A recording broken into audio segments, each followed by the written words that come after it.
Para mudarmos nossa situação de vida no mundo, não basta mudar apenas aquilo que está fora. Precisamos mudar algumas coisas dentro, pois o que acontece fora é um reflexo do que está dentro. Neste vídeo, vou contar para vocês como isso pode ser feito. No final do vídeo, vou contar um segredo especial para que todos que queiram ter sucesso planejando uma vida melhor, com mais saúde e prosperidade, possam fazer isso. Essa é a finalidade do NPSC, Núcleo de Planejamento de Soluções Comunitárias. Nos unirmos em torno do propósito comum de mudar a nossa situação para melhor.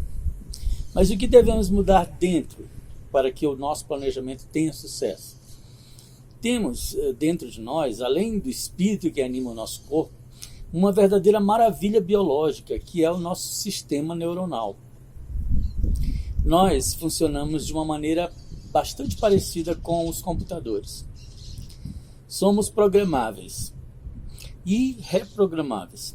Foi isso que cientistas como Gregory Bateson, um antropólogo famoso e também era biólogo, juntamente com Norbert Wiener, criador da cibernética, eles juntos descobriram isso nos meados do século XX. Temos em nós uma flexibilidade muito maior, no entanto, do que os próprios computadores. Por quê? Porque temos autonomia para decidir e mudar de rumo a qualquer momento. Não precisamos seguir sempre o mesmo programa para o resto das nossas vidas. As mais recentes pesquisas em genética mostram que não somos forçados a seguir a programação genética de maneira irremediável. Na verdade, ao contrário disso, as pesquisas mostram que somos verdadeiras maravilhas genéticas no quesito de adaptabilidade e mudança. Assim, se de um momento para o outro tomarmos uma decisão sobre quem queremos ser ou sobre o que queremos e como podemos agir para obter alguma coisa que almejamos, ou mesmo apenas nos sentirmos mais felizes, ou ter uma vida nova, podemos gerar com essa decisão uma mudança total no sistema de conexões internas do nosso cérebro. Novas redes de neurônios podem ser formadas para a solução de problemas específicos. Tudo em nós funciona melhor quando usamos, e funciona menos se usamos menos. Quanto mais comida ingerimos, mais nosso estômago aumenta sua capacidade de digerir. E as células adiposas aumentam sua capacidade de acumular gordura. Quanto mais ginásticas fazemos, no outro sentido, né, mais disposição temos e mais aumenta a nossa massa muscular. E assim por diante. Se lemos um livro ou assistimos um filme sobre um assunto que nos interessa, ou buscamos uma solução para um determinado problema, nosso cérebro estabelece novas ligações e redes neuronais no processo desse novo aprendizado. Sabendo disso, qual a situação que podemos transformar, tanto como indivíduos ou coletivamente? Estamos em um momento tal, em uma situação no nosso planeta, em que temos lições importantes para aprender. Podemos chamar esse momento de um momento de despertar da consciência coletiva. Há uma diferença grande entre a situação que acontece e aquilo que pensamos sobre o que acontece. Muita gente nesse momento de pandemia, por exemplo, que está confinada em suas casas e apartamentos. Pessoas pensam coisas diferentes sobre isso. Alguns estão solitários, outros em pequenos grupos familiares ou mesmo em grupos maiores. Uma pausa está acontecendo nas atividades rotineiras que seguimos todos os dias. E seguimos isso como uma programação. Então, a lição espiritual nesse momento que vivemos é sermos capazes de discernir entre a realidade da situação e a realidade mental que criamos a respeito da situação. O que quer que cada um de nós experimentemos está diretamente ligado aos pensamentos que temos. Alguns podem sentir que essa situação de pandemia é deprimente, assustadora, insuportável. Podemos até mesmo entrar em pânico ao pensar o quanto a situação ainda pode piorar. Mas também Podemos fazer nessa pausa grandes ou pequenos experimentos de reprogramação mental, que por sua vez trazem novos pensamentos, sentimentos e atitudes. Aquilo que dizemos mentalmente para nós mesmos é, frequentemente, também aquilo que dizemos para as pessoas que nos rodeiam, que estão à nossa volta. Se o que dizemos é algo negativo e desagradável, traz pânico e aflição, então também, se pudermos mudar esses discursos e os sentimentos correspondentes, iremos influir nos pensamentos, sentimentos e atitudes das pessoas que estão à nossa volta, ou que estão em contato e se comunicando com cada um de nós. Mudando a narrativa da situação, ou seja, olhando para a situação de um outro ponto de vista, vamos gerar não apenas novas redes neuronais que funcionam de novas formas, mas também novas conexões e redes sociais correspondentes a essas mudanças, que por sua vez terão comportamentos, atitudes e resultados diferentes. Dependendo da direção em que conduzimos esse processo, de forma a mudar a nossa situação individual e coletiva, seremos capazes de determinar que essa mudança será para melhor. Nesse momento, as forças externas e dominantes do mundo estão usando a pandemia para implementar suas agendas. Estão aproveitando a situação para aumentar o controle, o isolamento e as restrições de liberdade e os direitos de cada um e de todos. Ao mesmo tempo, é muito difícil discernir entre quais são as notícias verdadeiras e quais são as falsas. Mas, paralelamente a essa crise, ocorre também uma evolução que somente se torna possível em uma situação em que tudo esteja mudando. Assim, o que é novo e imprevisto pode também encontrar um caminho para chegar à sua realidade e se consolidar como uma possibilidade nova. É hora de novas estratégias e novas ideias ganharem força e espaço. O próprio contraste entre o que não está bom torna mais aguçado o nosso senso de percepção e o nosso discernimento do que é melhor. Em uma situação de crise como essa, independente de qual religião a pessoa tem, muitos se perguntam: por que Deus, ou a lei mística, ou a inteligência que governa o universo, seja que nome tenha, por que permite que coisas tão terríveis aconteçam? Essa pergunta é uma questão teológica e filosófica que tem assolado as mentes e corações humanos por milênios. Se Deus é amor, e se, como diz Jesus Cristo, que nem mesmo uma folha cai sem que seja pela vontade de Deus, então por que Ele permite que o mal prevaleça? Por exemplo, em algumas atitudes dos governantes que estão no poder. Na minha opinião, eu creio que Deus permite que o mal vença até certo ponto, para que as pessoas sintam o contraste entre o bem e o mal e possam valorizar o bem, pois embora isso seja óbvio para alguns de nós, não é óbvio para todos. Veja, por exemplo, quantos apoiam o mal e não conseguem discernir que estão apoiando o mal e combatendo o bem? Outro motivo, na minha opinião, é, para que isso aconteça assim, para que, como é dito na Bíblia, o joio e o trigo se separem. Na crise e não na nossa zona de conforto que podemos ver o verdadeiro caráter e índole de cada um. Quem vai escolher ser herói e se levantar contra o mal e pela verdade? E quem vai escolher apoiar o mais forte e a mentira das fake news para garantir seu ganha-pão miserável? Só indo para o campo de batalha da eterna guerra entre o bem e o mal para averiguar isso.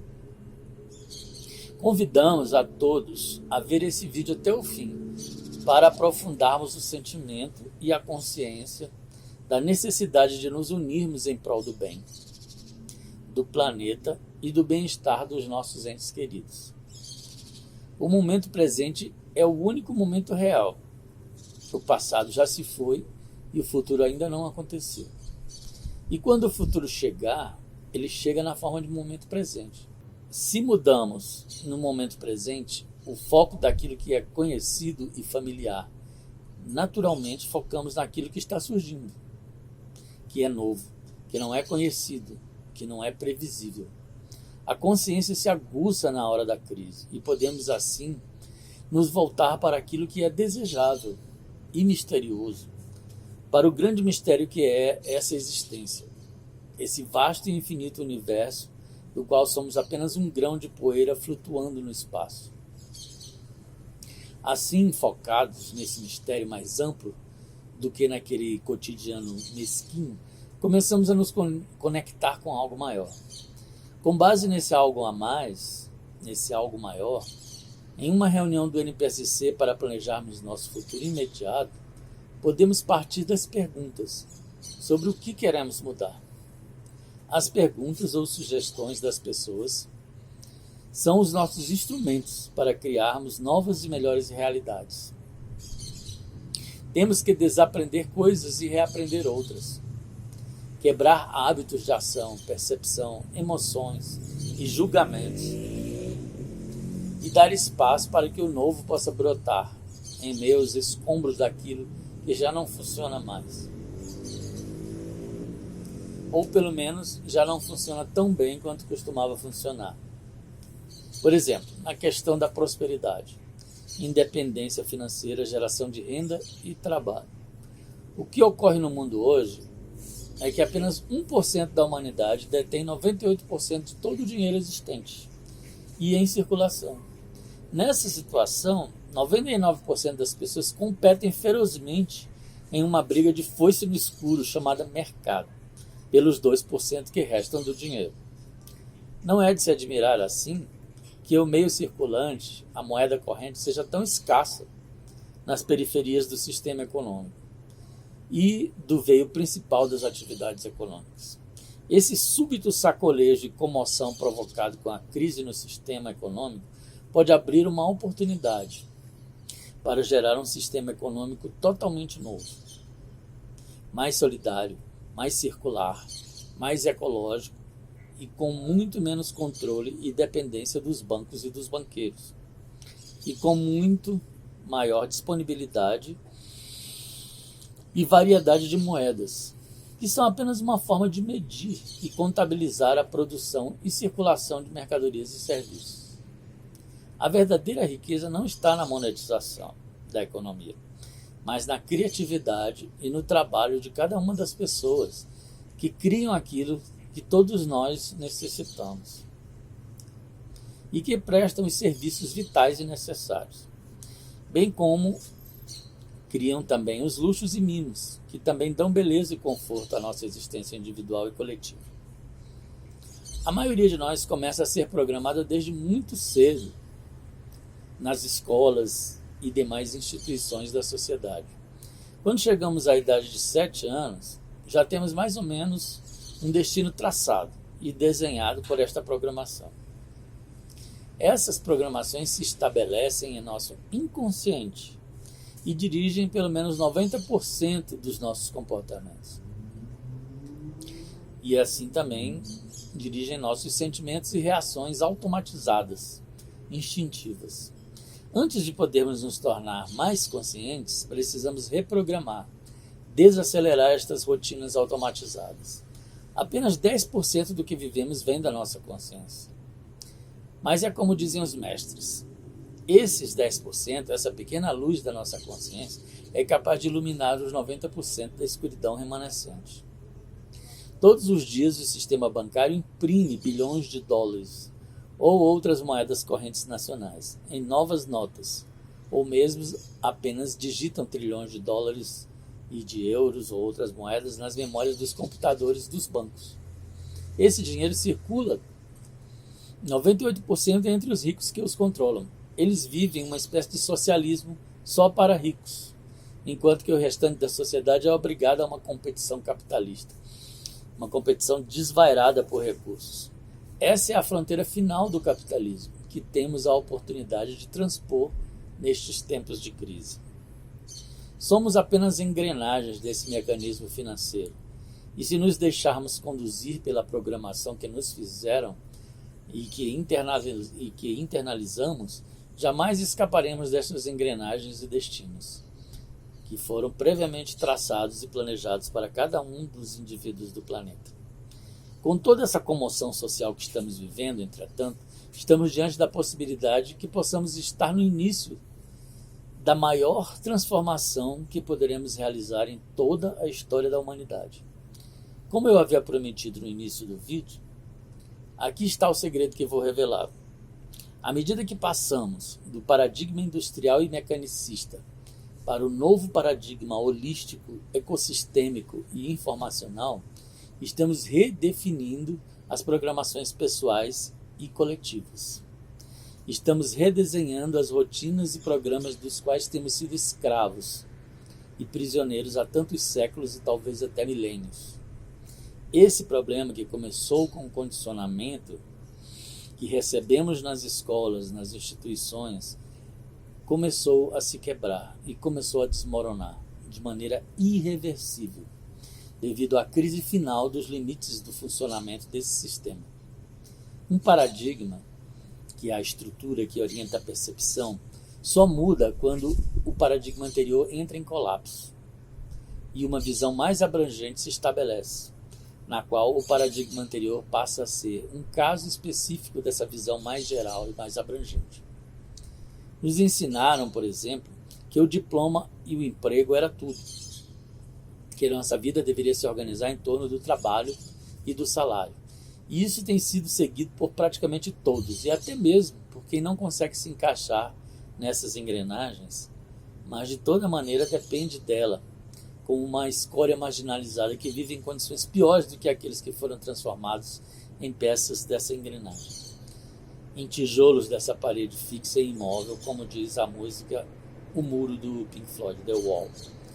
Foi assim que aceitamos que a riqueza é dinheiro e que a riqueza está nos bancos, algo como uma crença fanática e dogmática, cuja oração seria mais ou menos algo como: capital nosso que está nos bancos, santificados sejam os vossos números, assim em nossa carteira e cartão de crédito como nas memórias eletrônicas dos bancos. Perdoai a dívida dos ricos, assim como não perdoai a dívida dos pobres. E por aí vai.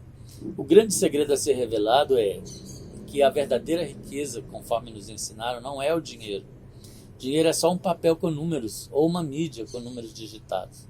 A verdadeira riqueza somos nós, as pessoas. Sabendo esse segredo, podemos inverter a pirâmide das elites no poder que controlam o mundo. Ao perceber isso, e ao usarmos moedas alternativas, 98% da riqueza volta instantaneamente para as mãos desse 1% da humanidade que hoje controla tudo. A riqueza sai da mão deles, dos bancos e das indústrias e das forças armadas, e esses papéis numerados e números digitados em suas mãos ficarão sendo apenas isso. Mas é claro que um condicionamento assim tão forte não pode mudar do dia para a noite, e nem aqueles que detêm esse poder vão permitir facilmente que isso aconteça. Definitivamente, eles irão preferir que a humanidade e o planeta sucumbam em um conjunto de pandemias, desastres e guerras, porque eles não querem perder esse poder hipnótico dos papéis numerados chamados de dinheiro. Mas o processo da mudança e transformação já começou, e esse processo já é irreversível. Moedas alternativas da economia solidária já circulam, bem como as criptomoedas. A SWIFT, que é a Society for World Interbank Financial Telecommunications, a Sociedade para Telecomunicações Financeiras Interbancárias, já não tem o controle de 100% das transações e transferências que ocorrem todos os dias, à revelia dos grandes e pequenos bancos. É certo que as moedas criptográficas dependem, tanto quanto as moedas convencionais, de grande capital, porque elas são geradas em supercomputadores caríssimos, que controlam o fluxo do blockchain, gerido por estes supercomputadores, que requerem uma alta concentração de capital, tanto quanto o lastro em ouro, em títulos governamentais ao portador, ou das bolsas de valores. Mas as moedas locais da economia solidária, pouco a pouco, vão fazendo seu advento nas periferias do sistema. nas periferias econômicas, permitindo o acesso a bens e serviços que eram inacessíveis aos que são marginalizados do veio principal da economia. Juntando essa bomba relógio para revirar de cabeça para baixo o sistema financeiro, mafiosamente controlado pelos grandes bancos, estão as iniciativas ecorregenerativas também, que também são coisas que não interessam ao grande capital e ao poder centrado na indústria bélica, na indústria quimioterápica e na indústria petrolífera. Mas assim como os carros elétricos, que pouco a pouco, apesar de inventados há mais de 100 anos, somente agora estão ganhando mercado. E essa grande pausa nas atividades ocasionada pela pandemia fez o mundo respirar um ar mais puro, pela drástica diminuição do uso de combustíveis fósseis. Um novo ar mais fresco começou a circular, junto com os animais, por exemplo, como os botos que apareceram em locais onde há muito eles não eram vistos, como os canais de Veneza, na Itália. Como diria Bob Dylan, em sua famosa melodia, "The answer, my friend, is blowing in the wind." A resposta, meu amigo, está flutuando no vento. Eu sou o Sanjit, ambientalista, pesquisador e ativista ambiental e ecoempreendedor, e convido vocês a participarem do nosso movimento, do NPSC e do projeto Everland.